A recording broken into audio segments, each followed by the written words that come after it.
저는 여러분과 함께 자랑할 것과 자랑하지 말아야 할 것, 이런 제목으로 은혜 말씀을 나누도록 하겠습니다.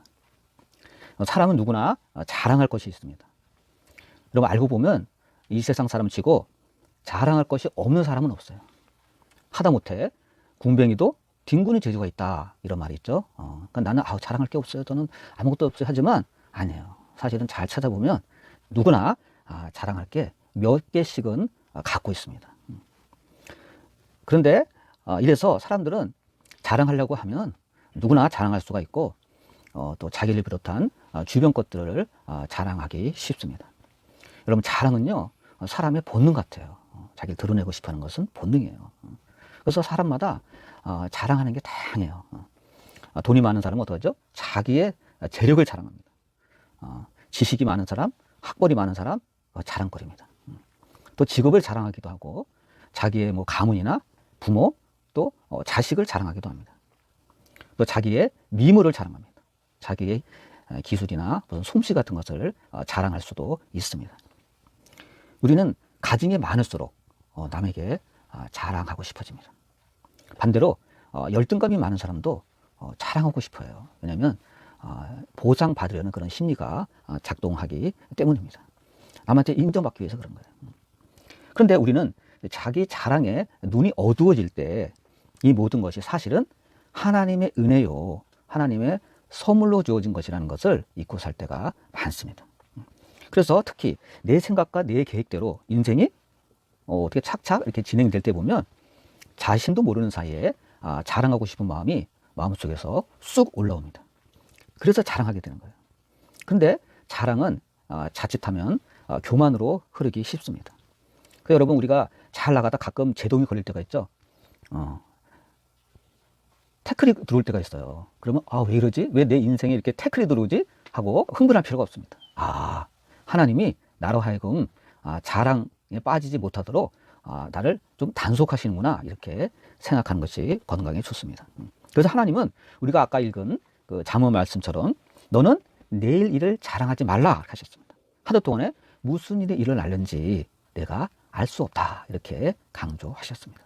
또한 예수님은 누가복음 12장에서 어떤 부자가 큰 풍년을 맞이했다 그러죠. 그래서 이 사람이 흥분했어요. 대단하다. 그래서 기존 갖고 있는 것과는 안 되겠어 해서 창고를 더 크게 짓고, 곡간이죠.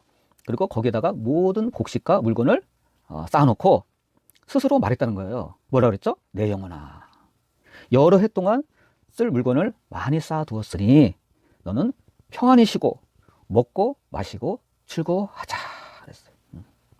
그런데 하나님은 뭐라 그러셨죠? 어리석은 자여 그랬습니다. 오늘 밤에 내 영혼을 도로 찾으면 내가 준비한 것이 누구의 것이 되겠느냐, 이렇게 하셨다는 겁니다. 여러분, 우리는요, 내일은 고사하고 오늘 밤 무슨 일이 일어날는지 모르는 존재입니다. 그럼 여러분, 함부로 자랑하면 안 됩니다. 이 자랑에 관해서는 어느 나라나 공통적인 생각을 갖고 있는 것 같아요. 중국 위쪽에 몽골이라는 나라가 있죠. 그 몽골에 있는 그 몽골이라는 나라의 그 우화 중에 개구리의 자랑이라는 그러한 이야기가 있습니다. 몽골의 어느 그 산골짜기 연못에 자랑하길 좋아하는 개구리가 살았다는 거예요. 이 개구리가 살고 있는 연못은요, 수초도 많고 또 벌레도 많고 이렇게 먹을 것이 풍족해서 아주 이 개구리가 만족하면서 살고 있었습니다. 근데 어느 해 심한 가뭄이 들어서 그 가뭄의 여파가 이 연못까지 미쳐서 연못물이 다 마르고 연못의 바닥에 들어가는 사태가 벌어졌습니다. 이제 이 개구리는요, 꼼짝없이 죽을 수밖에 없는 그러한 처지에 놓이게 되었습니다. 근데 마침 그때 이런 절망적인 생각을 하고 있을 때 마침 그것을 지나던 기러기 한 쌍이 내려와서 그 연못가에 내려앉습니다. 그래서 이 개구리는 얼른 다가가서 기러기들에게 나는 이곳에서 이제 도저히 살 수가 없으니 나를 불쌍히 여겨서 좀 넓은 나를 호수로 옮겨달라고 애절하게 부탁을 합니다. 그때 기러기들은 우리가 너를 도울 수 있는 방법이 마땅치가 않다 하고 난감해합니다. 그러자 이 개구리는요, 내게 좋은 아이디어가 있다. 그러면서 이 나뭇가지를 물어서 갖고 왔습니다. 그리고는 당신들이 이 나뭇가지 양쪽을 물고 내가 가운데를 물고 그리고 하늘을 나르면 되지 않겠냐, 이렇게 설득을 했습니다. 그 얘기를 들은 기러기가 야, 그거 좋은 생각이다 해가지고 개구리의 요청대로 개구리를 가운데 물리고 날기 시작합니다. 야, 개구리가 처음으로 하늘을 날랐죠? 이거 상상할 수 없던 일이 벌어지는 거예요. 예. 그래서 그 개구리는요, 하늘을 날면서 너무너무 좋아했습니다. 그래서 그들은 넓은 평원을 지나 또 산을 넘고 또 평원을 지나 이렇게 그 넓은 호수가 있는 곳을 찾아다녔습니다. 근데 마침 넓은 평원이 펼쳐졌고 그 밑에 수많은 말들과 사람들이 있는 모습을 보였습니다. 근데 어떤 사람이 그것을 발견한 거예요. 그 신기한 장면을 발견한 거예요. 그래가지고는 깜짝 놀랐습니다. 야, 저 하늘을 봐라 말이야. 오, 저 기러기가 저 나뭇가지를 물고 개구리를 지금 날르고 있잖아 하고 너무 신기했습니다. 그러면서 야, 정말 좋은 아이디어다. 누가 어떻게 저런 생각을 했을까 하고 쑥덕거렸습니다. 근데 그 말을 들은 개구리가 내가 한 거야 하고 싶은 마음이 목구멍까지 올라왔어요. 이건 내 생각이야. 이건 내 아이디어야. 그렇지만 말하면 어떻게 되죠? 떨어져 죽잖아요. 말하는 순간. 입에서 나뭇가지를 물고 있던 입에 떨어지면 어떻게 죽는 거잖아요. 그래서 꾹 참았어요. 목구멍까지 올라왔지만 꾹 참았어요. 근데 또 다시 산을 넘고 또 여러 가지 이렇게 장면이 지나갔습니다. 그런데 또 많은 사람들이 있는 가축을 키우는 그러한 지역을 지나가게 되었습니다. 그러자 그 밑에 있는 사람들이 또 하늘을 보면서 야, 신기하다. 정말 보기 드문 장면이다. 아마 저건 기러기가 생각한 아이디어일 거야. 그렇지. 개구리가 저런 생각을 못하지 하고 개구리를 무시하는 듯한 말을 하는 것을 이 개구리가 들었습니다. 그러자 그 개구리 마음속에서 질투심이 솟아올랐습니다. 아닌데 이건 기러기가 한 게 아니라 내가 한 건데. 그러다가 더 이상 참지 못하고 이 개구리는 땅에 있는 사람들을 향해 소리치기 시작했습니다. 개굴, 개굴 하면서 이건 내가 한 거예요. 기러기가 한 게 아니라 이건 내 아이디어라고요. 하고 소리치는 순간 개구리는 땅에 떨어져 죽고 말았습니다. 여러분, 비록 우리가 이게 짧은 얘기지만 많은 것을 시사해 줍니다. 만약 여러분 개구리가 끝까지 꼭 참고 자기 자랑을 하지 않았다면 어떻게 됐죠? 그는 그가 바라던 넓은 호수까지 도착할 수가 있었을 것입니다. 그러나 개구리는 결국 자랑하다가 모든 것을 잃고 말았습니다. 여러분, 우리도 자칫하면 이 개구리처럼 되는 거예요. 그래서 하나님은 성경을 통해서 우리에게 자랑할 것과 자랑하지 말아야 할 것을 명확하게 구분해 놓으셨습니다. 그것은 우리를 위해서 하신 거예요. 우리가 어떤 것을 자랑하느냐에 따라서 하나님께 영광이 될 수도 있고 반대로 하나님 앞에서 죄가 될 수도 있는 거예요. 여러분, 그렇다면 우리는 어떻게 해야 되죠? 성경에 나와 있습니다. 자랑하려는 자는 주 안에서 자랑하라. 이렇게 고린도전서 1장 31절에 주님께서 기록해 놓으셨습니다. 사실 따지고 보면 죄 많고 부족하고 연약한 나를 위해서 나를 구원하시고 도와주시는 하나님의 은혜를 자랑하는 것이 바로 주 안에서 자랑하는 것입니다. 그래서 바울은 각종 은사를 많이 받은 영적 지도자요 사도이지만 그는 내가 부득불 자랑할 것이 있다. 그것은 나의 약한 것을 자랑하리라 했습니다. 여러분, 세상 사람들은 자기가 강하고 잘난 것을 자랑하잖아요. 거꾸로예요. 정반대예요. 바울은요, 자신의 강한 것을, 가진 것을, 능력 있는 것을 자랑한 것이 아니라 연약한 것을 자랑한 것입니다. 물론 바울은 그 당시 가마리엘 그 선생의 제자였고 또 유대교에 정통했고 또 헬라 지식에 정통했던 그러한 양쪽을 겸비한 대학자였어요. 말솜씨도 보통이 아니에요. 능력도 있었어요. 또 태어나면서부터 로마 시민권을 가진 특권 계급이었습니다. 그런데 바울은요, 그런 거를 전혀 자랑하지 않았어요. 오히려 자신의 약한 것을 자랑했습니다. 자신의 능력이 부족하고 약한 사람인데 하나님께서 성령의 은혜를 내려주셔서 여러 가지 어려운 일들을 잘 해결할 수 있었던 것입니다. 그것이 바로 하나님의 은혜라는 겁니다. 그러면 여러분, 바울처럼 하나님의 은혜만을 자랑하는 저와 여러분 되시기를 주님의 이름으로 축원드립니다. 그렇다면 하나님은 이 세상적인 것을 잘하는 것을 왜 하나님께서 금하셨죠? 이유가 있어요. 우리가 성경을 찾아보면요, 고린도전서 13장을 보면 사랑의 정신에서 나오죠. 사랑은 오래 참고 사랑은 오냐면 계속 나오죠. 근데 그 사랑의 정신이 무려 15가지가 나와요. 사랑에 관해서. 그런데 네 번째가 중요한 게 있습니다. 사랑은 자랑하지 않는 것이다. 사랑은 자랑치 아니하며. 예를 들어서 돈 많은 부자가 가난한 사람 앞에서 돈 자랑하면 어떻게 되죠? 그러면 가난한 사람 어떻게 되죠? 마음에 상처를 받습니다.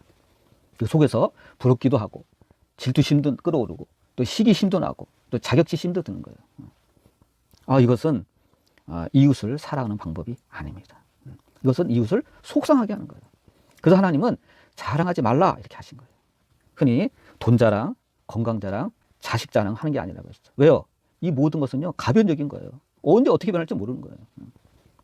그리고 그 자랑이 하나님의 영광을 도둑질하기 때문입니다. 제가 옛날에 설교 예화로 어떤 사람을 들잖아요. 그러고 나면 훌륭하니까 설교 예화로 들 거 아니에요. 배울 게 있기 때문에. 그러고 나면 후회한 적이 많아요. 왜? 내가 여러분에게 소개했던 그 훌륭한 사람이 나중에 잘 안 되더라고. 제가 여러분에게 소개한 시점에서는 훌륭했는데 그 나중에 좀 세월이 흐르다 보면 뭐 이혼을 한다든지 무슨 사고를 친다든지 잘 안 되더라고. 그래서 제가 정말 사람은 믿을 게 없구나 그런 생각을 하면서 가능하면 어떤 훌륭하다고 느껴지는 사람에 대한 피하려는 그런 생각을 갖게 됩니다. 그만큼 여러분 사람은요 자랑할 게 없어요. 자랑할 게 물론 있죠. 근데 그게 어떻게 변할지 몰라. 그래서 하나님은 그 자랑이 잘못하면 하나님의 영광을 도둑질할 것이라고 하나님께서는 말씀하셨어요. 여러분 우리가 하나님을 자랑하지 않고 나를 자랑하게 될 때 하나님의 영광을 가리게 되고 때로는 하나님께 돌려질 영광을 도둑질하는 그러한 결과를 맞이하게 되는 것입니다. 우리가 구약성경 열왕기 하 20장에 보면 남유다를 통치했던 히스기야 왕이 등장합니다.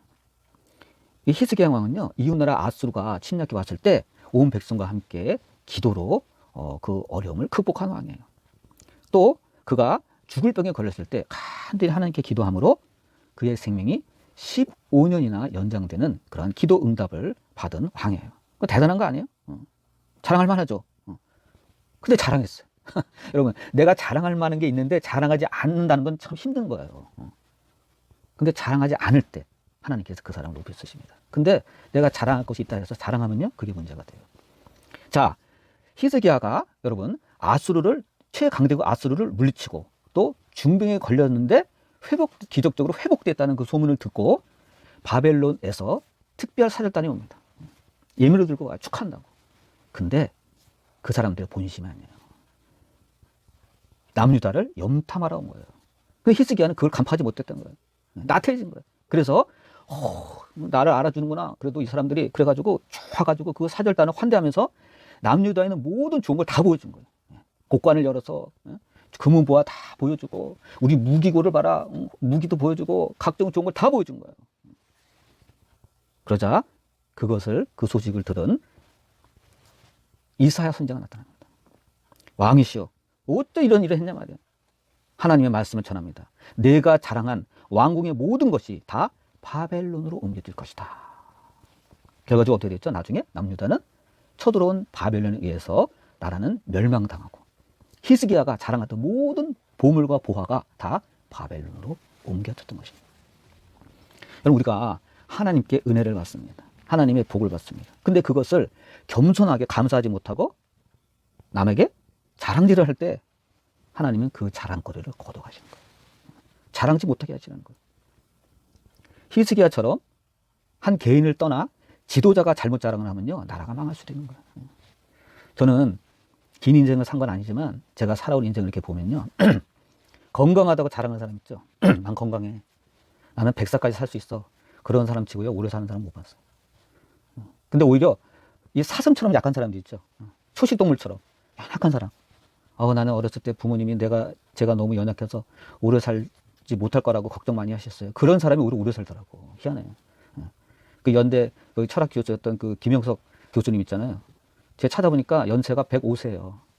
우리 아버님도 살아계셨으면 100세거든요. 근데 그분은 저희 아버님보다 5살 더 많으신데도 여태까지 살고 계셔요. 그 부모님이 그랬다는 거예요. 아유, 형석이가 너무 이게 연약해서 걱정이다 말이야. 이렇게 약해가지고 되겠냐. 걱정을 많이 했다는 거예요. 그 본인도 그렇게 오래 살 줄 몰랐다는 거예요. 근데 하나님이 그렇게 살게 하시잖아. 하나님의 은혜예요. 여러분, 내가 오래 살고 싶다고, 내가 120세까지 살고 싶다고 사라지는 게 아니에요. 하나님의 은혜가 있어야 되는 거예요. 그래서 여러분, 자랑하면 안 됩니다. 나의 건강을 자랑하면 안 됩니다. 건강은 하나님이 지켜주셔야 되는 거예요. 그러므로 하나님은 우리에게 자랑치 말라 이렇게 말씀합니다. 여러분, 자랑은 어리석은 짓입니다. 누구 앞에서? 하나님 앞에서. 자랑은 하나님이 미워하는 행동입니다. 그래서 자랑은 오직 주 안에서 하라 그랬습니다. 오직 예수님만을, 하나님의 은혜만을 자랑하는 여러분 되시기를 바랍니다. 내가 나를 자랑할 것이 아니라 사실은 누가 나를 자랑해 줘야 되죠? 하나님이 우리를 자랑해 줘야 돼요. 여러분, 하나님은요, 그 사탄 앞에서 욥을 자랑했습니다. 야, 욥만한 사람이 없단 말이야. 하나님이 나를 칭찬하셔야 돼요. 하나님이 나를 자랑하셔야 돼요.